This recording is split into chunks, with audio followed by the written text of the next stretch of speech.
ময়মনসিংহের গৌরীপুর উপজেলার কলতাপাড়া আইডিয়াল স্কুলের পরিচালক ও প্রধান শিক্ষক জনাব আব্দুল মান্নান স্যার আজ সকালে চাষিদের নিয়ে মাঠে গেলে প্রতিপক্ষ এসে অতর্কিত হামলা চালায়।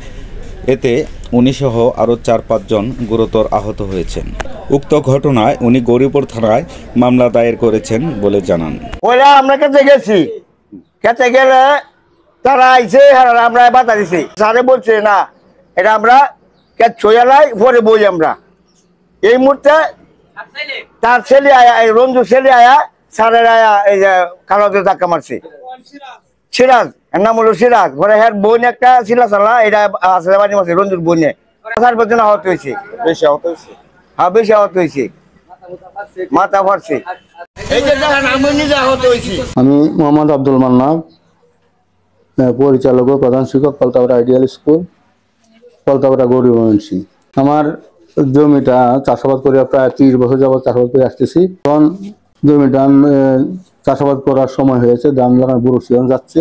তখন এই অবস্থায় চাষাবাদ করা দরকার, এই হিসাবে আমি মেশিন নিয়ে আমি জমিতে যাই, কয়েকজন দিন মজুর নিয়ে।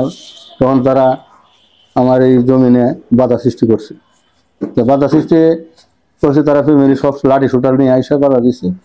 এই জমিটা একটু দাগে ভুল ছিল, এই হালদার সাবেক ডাক্তার ছিল, তো আমি তাদেরকে এটা সংশোধন করে দিতে বলছিলাম। এই সুযোগ তারা এইটার সুযোগ নেওয়া, তারা নিজেরা পরে এই জমির মালিক বলে দাবি করতেছে, দাবি করে বাধা দিচ্ছে। বাধা করে লাঠি শুটা এই নিয়ে আইসা বা মারামারি করলো। তো আমার যারা কাজে টাজে গেছে তারাও ক্ষতিগ্রস্ত হয়েছে, আঘাতপ্রাপ্ত হয়েছে, আমি নিজেও আঘাতপ্রাপ্ত হয়েছি। পরে এসিলেন স্যার অফিস থেকে, পরে তারা সহজমে তদন্ত করে এটা করে প্রতিবেদন দিয়েছে। 26 বছর যাবৎ বাদীর বুক দখলে জমি রয়ে আছে।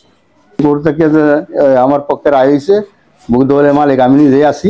পরে তারা পরে আপিল করছে, তা আপিল 1 বছর ঘুরে আপিল তাদের খারিজ হয়েছে। বন্দোবস্ত রায় আমার কাছে বড় হয়েছে। তারা বলতেছে যে আমাদেরকে টাকা দেওয়া আমি অংশ লাগবো, আর নাইলে আমি জমি পাইতাম না। আমরা খেতে শ্বাস গেছিলাম, ওরা লাঠি দিয়ে আমরা মারছে, যাতে মারছে। অতর্কিত আয়সা আমাদেরকে হামলা করছে, লাঠি সুটা নিয়ে আয়সা যেভাবে পারছে এভাবে আঘাত করছে, এটা আমাদের মুখে লাগছে। আশিকুর রহমান, অনুসন্ধান 24 নিউজ।